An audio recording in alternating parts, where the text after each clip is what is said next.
6 shillings for pocket money. I went to town and dined in a private house, and after buying 1½ dozen mother-of-pearl buttons for my white vest, I returned home in the evening. So that was his Christmas in 1774. And he then noted on Tuesday the 27th, St. John's Day, this day a grand lodge in town. That is a big deal meeting of the Masons. And the whole went to church in their clothing and heard a sermon. I don't think that means that they often went without the sermon, but that they went with their aprons and other Masonic embellishments. The London magazine Spectator, much read here, is a wonderful source for more or less high-end culture and often instructs by satire or parody. In 1712, one writer wrote, "Our clerk," i.e. our priest, "who was once a gardener, has overdecked the church with green, that it looks more like a greenhouse than a place of worship. The pulpit itself has such clusters of ivy, holly, and rosemary about it that a light fellow said we heard the word out of a bush."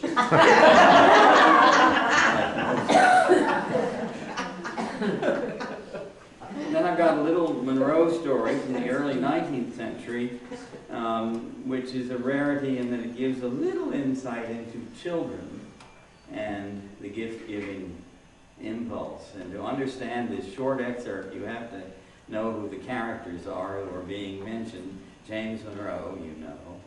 His elder daughter, Eliza, who had been born in Fredericksburg and was 27 at the time of this little story. She had married George Hay, who was 48 at the time of the story. And their daughter, Hortensia, who was 4 at the time of the quotation. Then Monroe's younger daughter, Maria, who was 11. Remember, her sister, who was married, was 27, and her niece was 4. We do not know who the Jane is who's referred to in this little document, and presume she is a friend of about Mariah's age. Evidently, Maria was visiting her sister Eliza, Eliza's husband George Hay, and their daughter Hortensia. 11-year-old Maria makes, quote, "a formal renunciation of dolls," and gives them to her 4-year-old niece, Hortensia. In a letter of December 26, George Hay writes to James Monroe, including, quote, "Maria is in perfect health and will be, you may be assured, a most amiable and elegant young woman. She and Jane have made a formal renunciation of dolls. They were yesterday, Christmas Day, presented to Hortensia as a gift. Her joy," meaning Hortensia's joy, "her joy has been excessive and still continues very boisterous." So that's a very interesting detail. It's one of the few references we have to toys and gift-giving to children and gift-giving from children to children. So I think there's more to be learned about that, and I hope that you all will continue to help us learn. There are 2 other quotations I'd like to read, and then I'm going to ask you all to share a bit about your Christmas past at St. George's Church, or maybe elsewhere. Philip Vickers Fithian of New Jersey, tutor to the Carter family of Nominee Hall in Virginia, recorded his first Virginia Christmas experience December the 18th, 1773. "Nothing is now to be heard in conversation but the balls, the fox hunts, the fine entertainments, and the good fellowship which are to be exhibited at the approaching Christmas. I almost think myself happy that my horse's lameness will be sufficient excuse for my keeping it home. On Christmas, Fithian noted that guns are fired this evening in the neighborhood, and the Negroes seem to be inspired with new life. Christmas Day was spent quietly, but Fithian said, quote, he was waked this morning by guns fired all round the house. He gave slightly more than 3 shillings to the servants for a Christmas box, as they call it. He thought the dinner was no otherwise than common, yet as elegant a Christmas dinner as I ever sat down to.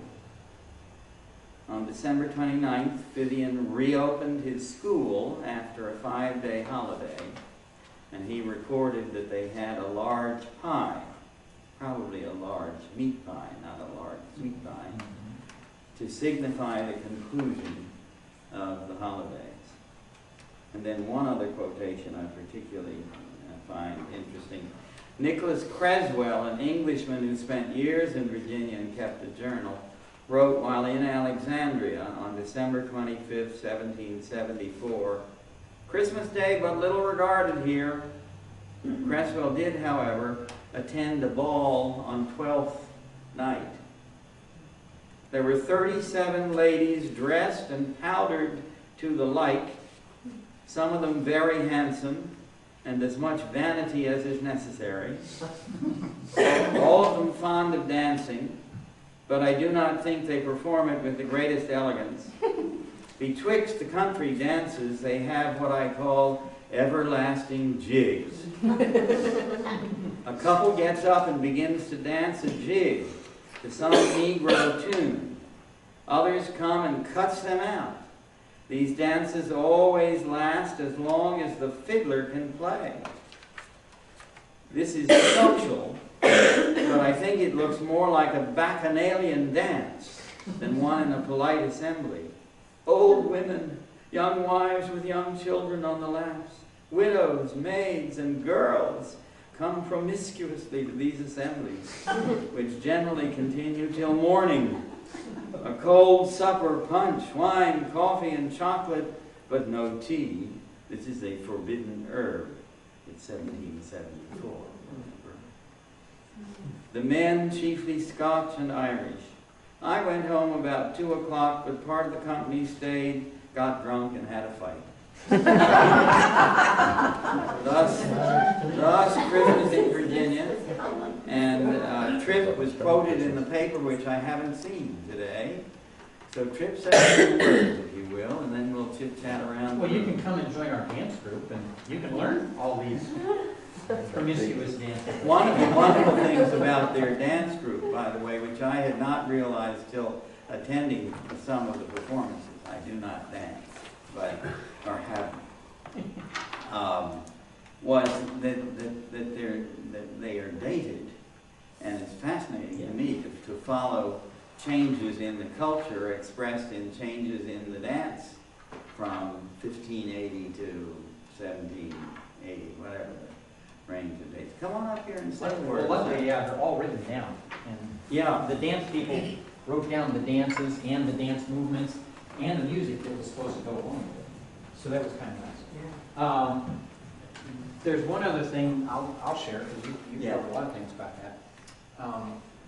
And in fact, it's one of the things that they mentioned in the newspaper article this morning, although you have to go to their website because they didn't want to run the whole thing in there. Because it's a long letter. It's a letter to the editor from 1773, and it's from an old fellow. Oh, yes. And he talks about the young people of today, 1773, and what they were doing for Christmas. And he looks back on his childhood with fond memories on what Christmas was really all about. And so they asked me to read the letter, so it's on their website, and it's about 3 or 4 paragraphs. And so no matter what generation you are, it's always, the previous generation was always the good old days. So it's funny that it's true even in the 1770s. But it's fun to look back on the customs back then. Because a lot of people, you always think of Christmas, you think of church, everybody goes to church, but even in the 1770s, People went to church, but they grudgingly went to church, sorry. But it was already it was already switching over from a holiday to a holiday. Although it wasn't actually made a holiday by the federal government until the 1870s, 1880s. And like Mr. Fithian mentioned, he was a good Presbyterian, so he didn't quite fit in with all these crazy Anglicans down here in Virginia. When he moved from Nominee and went on his travail or his next assignment while he was living out in Western Virginia, he was more back around his Presbyterian folk, and then Christmas was truly just another day. It wasn't anything special. So customs changed from area to area. The colonies at that time were definitely not Christmas oriented. Most of the colonies didn't celebrate it at all. And like you see in the newspaper articles now, there's a lot of Christian denominations that just go, there's nothing in the Bible that says Jesus was born on December 25th, so December 25th is just another day for us, and we don't celebrate it any differently. So that thing has been going on for centuries. But us Episcopalians being who we are. We have traditions. So, You said how we celebrate is who we are. Yes? So, Yeah. so come and help decorate the church at 5 o'clock this afternoon. Okay. Good Anglican pizza. Okay. So, Any questions of Tripp or of me before I ask you to reminisce? I've got a question. When do you think that the emphasis changed from celebrating Christmas to Epiphany to what we have now, which is Christmas is until the 25th of December? I don't know. Yeah. Good question. I think a lot of that has to do with commercialism, because the stores, the retailers, don't turn into the black until after Thanksgiving. So they're pushing the products. Now, my family celebrates 12 days because we were on a sailboat once, and there was no place to have the shark feeding frenzy of presents. So we converted to 12 days, and my children prefer that now. But as a culture, it's very different. Yeah. There's a question or John, comment. I've got a comment about that, just to hypothesize, and this is purely conjecture, but I did read a book. It was written by a gentleman who lived in Rocky Mount, Virginia, south of Raleigh. And this was done when he was in his 90s, and he wrote this book in the 40s. But he was talking about the fact that community was limited to where you could go